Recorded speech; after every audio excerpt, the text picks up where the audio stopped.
What's up, y'all? My name is Cordell, aka Hot Cocoa, and today I'm going to talk about how to explore the transitions between sections of your songs and maybe even how that relates to life. If that sounds cool, stick around.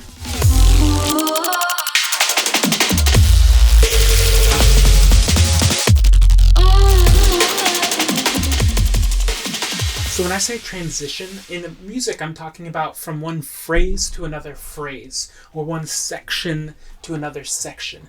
And really what that means is we're changing energy levels, especially for the type of music that I make, like dance music and pretty much anything that gets you to move your body. It's going to have some type of shift in high energy to low energy or low energy to high energy. If you have energy levels that don't change very much, even if you're changing elements of the track, if the feeling of that section feels the same as the previous section, I would call that more of like an extension of a phrase or a section, or possibly a B section. Look that up because there's a whole bunch of good stuff on B sections in terms of arrangement. But musically speaking, once you have a energy shift or a tone shift or a groove shift or something big changing from one section to the next, that's a transition. And I'm going to give you 3 of my favorite ways to make this transition from high energy to low energy and low energy to high energy. I just released a new track called Petals and Thorns, which makes a bunch of these transitions. So I'm going to dive into the project file for you and show you how I've moved from one section to the next, because there's a lot of movement. Let's check it out. All right, so if you look here at the very beginning of the arrangement, you can see I'm actually doing what I would call a cliff transition. So a cliff transition can go up or down. It's just a really big introduction of tons of new elements. So if you look here, I've got some synth stuff going on in this purple, but really it becomes a whole new section by just adding a ton of stuff in. Give it a listen.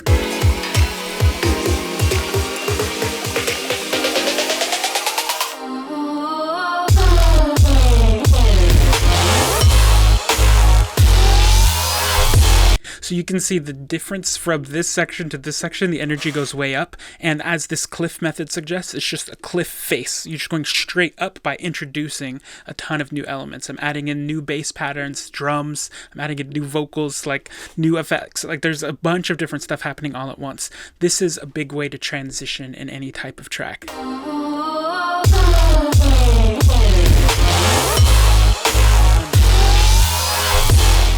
This cliff method is actually an important part of understanding you're changing in your life as a creative as well, where you make a big dramatic life change, especially if you're getting interested in new things or you feel like the way you've been living your life is time for a new one.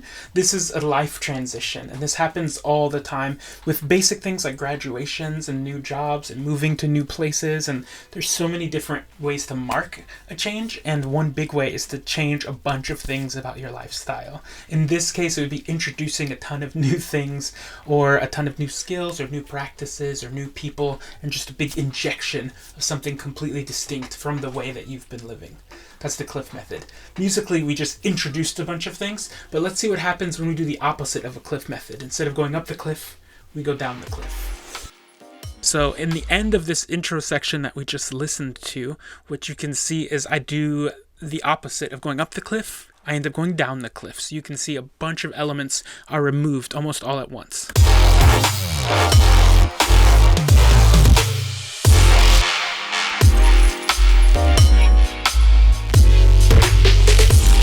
In this case, I'm keeping the groove going for a little bit, but you can see a lot of there's percussion changes that go away. There's a bunch of basses that leave, that are filtered out. There's a lot of brass that goes away, and it's just a big shift from high energy down to low energy almost at once. It's a dropping, which you can use in any type of situation where the energy is going down. It's just hard shift.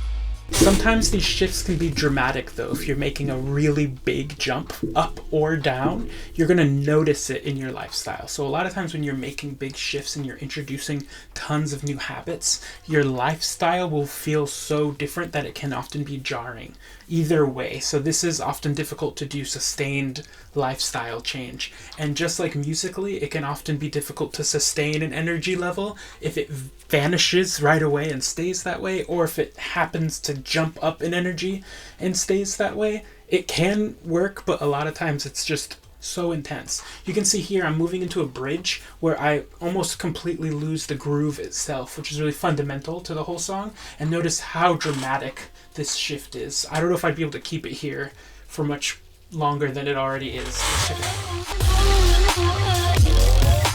So the end of this phrase, I do tease the transition a little bit by dropping out a few things, but then once we get to the bridge, it's completely shifted.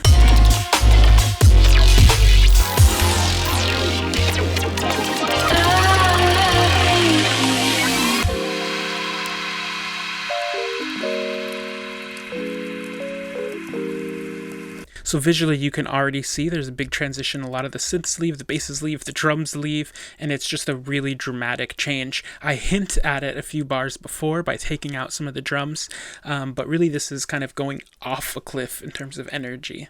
Now I wouldn't keep it like this for long, but fortunately, besides the cliff method, there's actually another method that works really well. So if cliff transitions are kind of intense, what if you don't want such a dramatic change? Well, one of the simplest ways to do that is to filter things in or filter them out or increase the gain and decrease the gain. These types of slow transitions over time are also a staple of dance music, and it really adds to build things like swells and really dramatic changes that aren't all at once but over time. This is another way that also builds anticipation musically. Let's see how I built that anticipation in this next section where I start to come towards another drop of sorts. Let's check it out. There's a few things. I start filtering in the synths. I start bringing in a riser, which is an important part of transitions in so many styles of music. It's literally just some white noise or any type of sample you can use that gets louder over time. This one is just some fizzly thing that I have. Mainly white noise, and you can see it's just growing, and when it's in the mix, this is any type of riser of this sort is really going to add to this dramatic change over time instead of all at once. I'm also filtering in a lot of these synth parts, and I'm chopping them up and adding more rhythmic complexity as well. And a few other things that's bringing in this energy. But again, it's not all at once, it's over time. Finding the amount of time that works for you and your track is always going to be interesting, whether it's over 1 bar or 4 bars or 32 bars. However long you want to build that tension is how long this transition would take. I'm using an auto filter. That's a low pass filter, so only the low frequencies are coming through. And you can see I automated the frequency by clicking on the cutoff. You can click show automation, and on the actual track with the filter, you can click to add nodes and move those nodes around to create shapes. And so I bring it all the way down here to about 881 hertz. Obviously this is to taste. And then I just slowly bring in another node way over here. So it takes this whole time for it to filter in.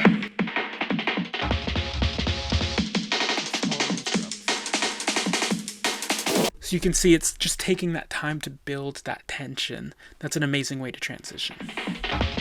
Okay, transitioning for a while over time and transitioning all at once are both really interesting ways to move through a track and also to move through changes in your life. But there's one more that I want to show you that I tend to use the most, that feels most satisfying to me for whatever reason, and that's introducing one thing at a time to kind of shine for a moment and then introducing other things. And the way you introduce them almost... it's like, welcome to the stage, and you show one person or one thing, one element, and then you come back into the arrangement, and then introduce another element, go back into the arrangement. Let's hear what that sounds like in this next section of the track. So you can see I use the voice as the feature in this case. So it's really just the voice. There's nothing else going on. There's a few little effects in the background. But then after that voice has a time to shine, I introduce a drum fill, which again is a completely different element that's having its time to shine. And then immediately after that, it's a bass hit that's, again, almost standing on its own, just kind of showing that it's there. And then after I'm doing these individual introductions, that's when I begin to bring all the elements together.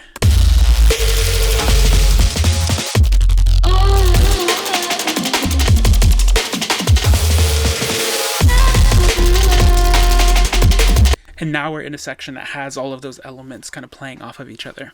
But featuring it on its own is one of my favorite ways to go into this. I actually do it again going into the next section here. Coming out of this, like these hard jungle drums and everything super intense, that was a good introduction of bringing it up in energy by showing one at a time. But in this case, you can bring it down in energy by featuring something once as well.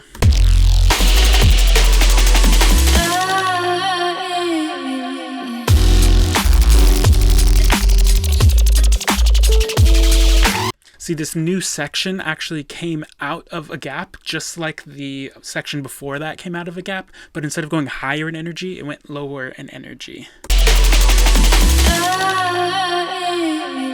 You can see like everything is gone except for this vocal. But when this switch happens, it's not the same as the cliff method earlier, where everything changes all at once, but creating this space for the change to come out of is one of the ways that you can transition in a very different way. I like to think of this isolation, focus on one element at a time transition, kind of like introducing a new habit one at a time instead of a complete lifestyle change. You pick one thing like your sleep hygiene or a new skill or a new musical technique you're working on, and you build a habit around just that. Just like you introduce one instrument in the arrangement and kind of introduce the listener to just that. And then you work on integrating that into the rest of the composition, or integrating this habit or skill into the rest of your life. Eventually, as you can see here, that space leaves room for a completely new energy shift to take place musically and in your life. Sometimes I think about like rehabs or retreats where you kind of step out of life and really focus on like your inner experience or your health or something along those lines, so that when you come back, you're ready to start a new phrase, so to speak.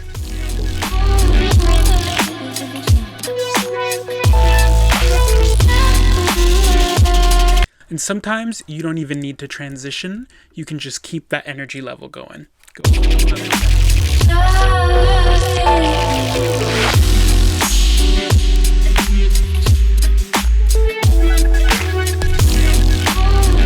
I wouldn't really call that a transition just because the vibe is continuing. I'm adding in a new element, but making changes doesn't always equate to a transition.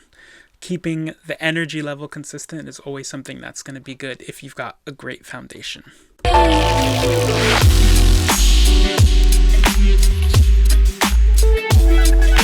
tell me what you think. How are you transitioning through some of your tracks? If you dig this track, you can find the link down below, as well as a bunch of my other stuff, including other tutorials, other types of creativity resources, other sample packs, and other fat bangers like this one. If you thought this was helpful, make sure you hit the like button and hit the subscribe button so I can keep making great videos like this.